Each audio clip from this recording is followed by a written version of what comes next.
दोस्तों 2020 एक बहुत ही इवेंटफुल ईयर रहा है।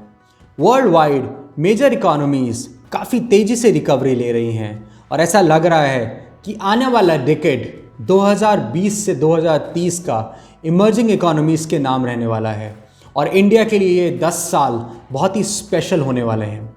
सो इसलिए ज़रूरी है कि हम इंडिया की ग्रोथ स्टोरी में सही तरीके से इन्वेस्टेड रहें और साथ ही साथ ग्लोबल मेजर इकोनॉमीज़ में भी इन्वेस्टेड रहें।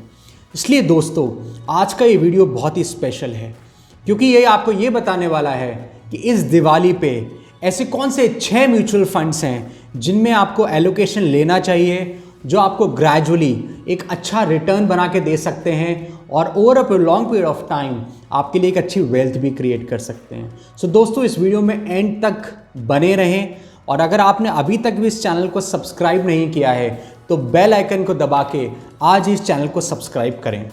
अगर आप अपने आप को लगातार अपडेट रखना चाहते हैं तो जो मैंने आपके लिए एक टेलीग्राम पे चैनल बनाया है वेल्थ एक्सपर्ट्स के नाम से, उसको ज़रूर से ज्वाइन करें। उसका जो लिंक है वो आज के वीडियो के डिस्क्रिप्शन में है। सो दोस्तों ऐसे कौन से 6 फंड्स हैं, इसके लिए मैंने काफ़ी रिसर्च करी है। वो रिसर्च है कि आगे का पोर्टफोलियो उनका कैसा करने वाला है, फॉरवर्ड लुकिंग है या नहीं है, रिस्क एंड रिटर्न पैरामीटर्स कैसे हैं, फंड मैनेजर का ओवरऑल स्टाइल और ट्रैक रिकॉर्ड कैसा है। ऐसे सारे टेक्निकल चीज़ें मैंने एनालाइज करके आपके लिए 6 फंड्स की लिस्ट बनाई हैं।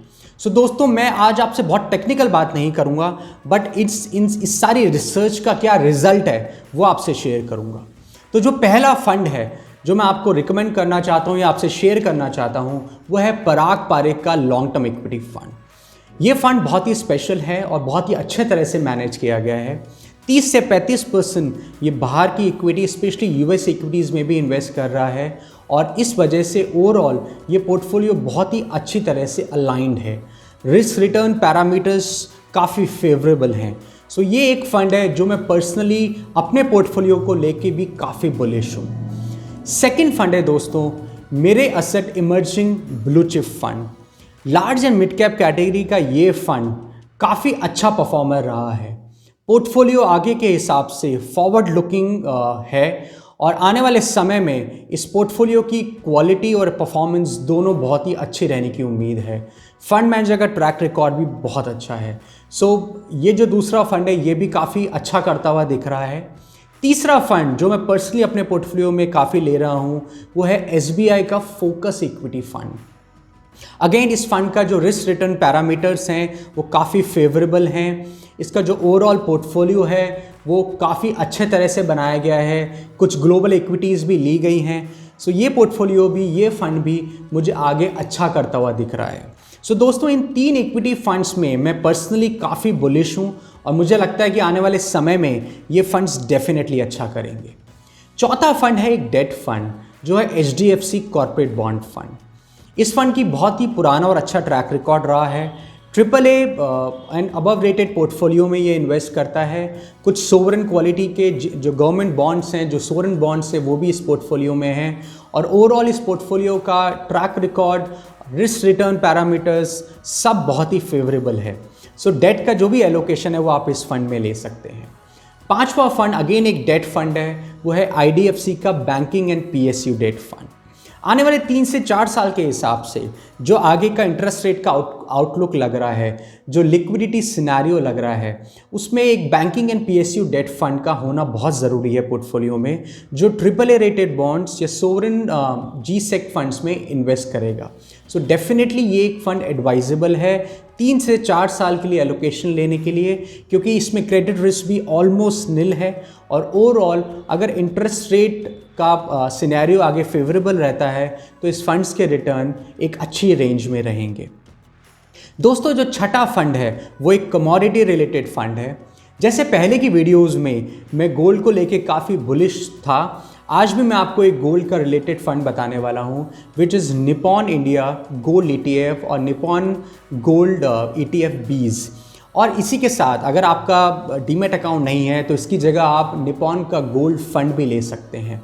ये फंड स्पेशली गोल्ड के कॉन्टेक्स्ट में काफ़ी अच्छा परफॉर्मर रहा है। फंड मैनेजर के जो कॉल्स हैं वो काफ़ी अच्छे गए हैं इस पर्टिकुलर फंड में। और मैं आपको पर्सनली भी एक कहना चाहता हूँ कि गोल्ड का एलोकेशन 3 से 4 साल के लिए बहुत ही अच्छा रहने की उम्मीद है।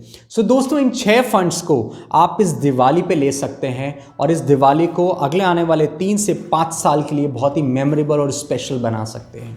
पर ध्यान रखें कुछ एक चीज़ें।